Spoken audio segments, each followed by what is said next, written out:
ధనురాశి వారికి క్రోధి నామ సంవత్సరంలో మరి సంవత్సరం అంతా కూడా మాసాల వారీగా రాశి ఫలాలు ఎలా ఉండబోతున్నాయి, ఆదాయ వ్యయాలు కానీ రాజ్యపూజ అవమానాలు కానీ ఎలా ఉండబోతున్నాయో ఈ వీడియోలో తెలుసుకుందాం.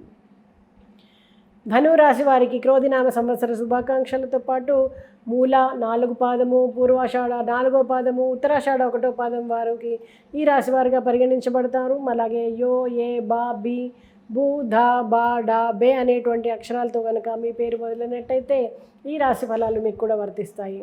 మరి ఆదాయం 11, వ్యయం 5గా ఉంది, రాజ్యపూజ్యం 7, అవమానం 5గా ఉంది. మరి ఈ సంవత్సరంలో గురువు 1న మే వరకు కూడా 5లో రజతమూర్తిగా ఉండడము, మానసికంగా కష్టాలు, అనవసరమైనటువంటి చికాకులు తరచూ కలగడం కానీ, అలాగే సంవత్సరం అంతా కూడా రజతమూర్తిగా 6లో ఉండడము, అన్ని రంగాల వారికి కూడా నిదానంగా విజయాలు అనేవి సిద్ధిస్తాయి.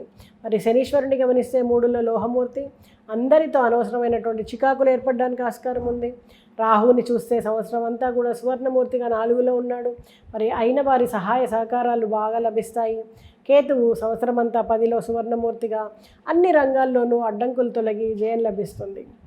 మరి చైత్రమాసం గమనించినట్టయితే శుక్ర శనులు శుభులుగా ఉండడము, బుధుడు శుభుడుగా ఉండడము, గురువు శుభుడుగా ఉండడము, రవి అర్ధశుభుడుగా ఉండడము, మీ ఆలోచనలకు ఒక రూపం ఏర్పడుతుంది. శుభకార్యాలన్నింటిలో కూడా ఉన్నత విద్యాభ్యాసానికి కానీ కళారంగంలో వారికి కానీ చాలా అనుకూలమైన కాలం అని చెప్పచ్చు. గుర్తింపు కానీ సదవకాశాలు కానీ అన్నీ లభిస్తాయి. స్థిర ఆస్తుల మూలకంగా ఆదాయం లభిస్తుంది. రుణాలన్నిటి నుంచి తీర్చివేయగలుగుతారు. వైశాఖ మాసం చూస్తే శని శుభుడు 1, 6లో మనకి బుధుడు శుభుడుగా ఉండడము, రవి అర్ధశుభుడుగా ఉండడము, పిల్లల విద్య, వివాహ, వృత్తి విషయాలన్నింటిలో కూడా నిర్ణయాలకు ఇది చాలా మంచి సమయం అని చెప్పచ్చు. యోగా, ధ్యాన, ఆరాధనలు, ఏకాగ్రత చర్చలు, అలాగే దర్యాప్తు విచారణలు కానీ, విందు వినోదాలు కానీ, అలాగే విహారయాత్రలు కానీ అన్నీ మీకు అనుకూలంగా ఉంటాయి. మరి కృషి రంగంలో మీ బాధ్యతలు పెరుగుతాయి. శుభకార్యాలు స్థిరపరచుకోగలుగుతారు. జ్యేష్ఠమాసం చూస్తే శని శుభుడు, అలాగే బుధుడు శుభుడుగా ఉండడము, ఉద్యోగ మార్పు విషయంలో తొందరపడి ఒక నిర్ణయానికి రాకండి. తండ్రి మాటలు విన్నట్లే విని వదిలేయడం ఉచితం కాదు, పాటించండి. దేవాలయ సమీపంలోని స్థలాన్ని కొనే ముందు సమర్థుల సలహా తీసుకోవడం మంచిది. సాహిత్య సదస్సుల్లో పాల్గొనే అవకాశం ఉంటుంది. వాహనం పైన ప్రయాణం అంత మంచిది కాదు. ఆర్థిక ఇబ్బందులు కానీ, మనోవ్యాకులత కానీ పెరగడానికి ఆస్కారం ఉంది. మరి ఆషాఢ మాసం చూస్తే శని శుభుడు, కుజుడు మరియు బుధుడు, శుక్రుడు అందరూ కూడా శుభులుగా ఉండడము, కోర్టు వ్యవహారాల్లో రాజీ ప్రయత్నాలు ఉత్తమంగా ఉంటాయి. విద్యార్థులకు చదువు మీద శ్రద్ధ తగ్గి ఇతర విషయాల మీద శ్రద్ధ పెరుగుతుంది. రివర్షన్ కానీ సస్పెండ్కి కానీ గురయ్యే సూచనలు ఉన్నాయి. అనవసరపు ఆందోళనకు గురి అవుతారు. కుటుంబ వ్యవహారాలన్నీ కూడా అనుకూలంగా ఉంటాయి.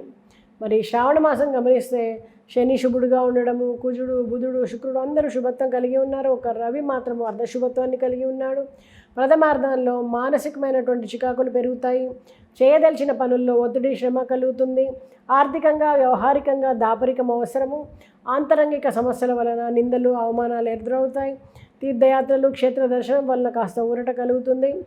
భాద్రపద మాసం చూస్తే శని శుభుడు, బుధుడు, శుక్రుడు శుభులుగా ఉండడము, రవి అర్ధశుభత్వాన్ని కలిగి ఉండడం వలన ఊహించని సన్నివేశాలు మీ జీవితంలో కలుగుతాయి. ఏ విషయంలో చూసినా విస్మయాన్ని కలిగించేటువంటి సంఘటనలు జరుగుతాయి.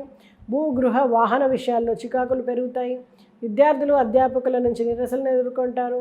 ప్రభుత్వ రంగంలో ఉన్న వాళ్ళకి ఒత్తిడి పెరుగుతుంది. ఆరోగ్య విషయంలో శ్రద్ధ పెట్టి వైద్య సలహాలు పాటించాల్సి ఉంటుంది. ఆశ్వయుజ మాసం చూస్తే రవి, బుధ, శుక్ర, శనులు శుభులు. కొన్ని సౌకర్యాలని అనుభవించగలుగుతారు. విద్యార్థులు, అధ్యాపకుల స్థాయిని బట్టి మసలుకోవాల్సి ఉంటుంది. స్త్రీ సౌఖ్యము, మిత్రుల సహకారము, దాన ధర్మాలు చేయటం కానీ, మాతృవంశ అభివృద్ధి కానీ, గృహ నిర్మాణ పనులు చేపట్టడం కానీ జరగడానికి ఆస్కారం ఉంది. కొన్ని సమస్యలు పరిష్కరించుకోగలుగుతారు. మాసాంతంలో కొద్దిగా అనారోగ్యము, ఆర్థిక ఇబ్బందులు, మనోవ్యాకులత పెరుగుతుంది. ఊహించని సన్నివేశాలతో విస్మయం కలిగిస్తారు. కార్తీక మాసం చూస్తే శుక్ర, శనులు అలాగే రవి శుభులుగా ఉన్నారు. శ్రమకు తగినటువంటి ఫలితాలు, గుర్తింపు లభిస్తాయి. నూతన పథకాలకు, నూతన ఆలోచనలకు ఈ మాసం అనుకూలమైనది. ఆరోగ్యము, వైద్య సలహాలపైన శ్రద్ధ వహిస్తారు. శ్రామికులు, వ్యవసాయదారులు గత మాసం కంటే మెరుగైనటువంటి ఫలితాలు పొందుతారు. మరి నూతనోత్సాహం తొణికిసలాడుతుంది. మీ అభివృద్ధి మీ తోటివారి సహాయ సహకారాలతో సంపూర్ణంగా మీరు ముందుకెళ్తారు. మరి మార్గశిర మాసం చూస్తే శుక్ర, శనులు, రవులు శుభులు. శుభకార్యకారకాలన్నీ కూడా తరచూ అవరోధాలు కలుగుతూ ఉంటాయి. భార్యాభర్తల మధ్యలో సయోధ్య లోపిస్తుంది. కొన్ని పరిమితులను, నియమ నిబంధనలను అనుసరించి కృషి రంగంలో మీ బాధ్యతలు పెరుగుతాయి. మానసిక చింతన ఎక్కువ అవుతుంది. ఉద్యోగ రంగంలో అధికారుల ఒత్తిడి మీకు ఎక్కువ అవుతుంది. మరి పుష్యమాసం చూస్తే శుక్ర, శనులు, రవి శుభులు, బుధుడు అర్ధశుభుడు. ఆర్థిక పరిస్థితి కొంత మెరుగవడానికి ఆస్కారం ఉంది. నవ వస్త్రాభరణ ప్రాప్తి కానీ, పిల్లలకు నూతన వస్త్రాల ఫంక్షన్స్ చేయడం కానీ, నూతన పదవీ ప్రాప్తి కానీ, సంతాన సౌఖ్యం కానీ జరుగుతుంది. మధురమైనటువంటి మాటలతో అసాధ్యమైన అనుకున్న పనుల్ని కూడా మీరు సుసాధ్యం చేసుకోగలుగుతారు.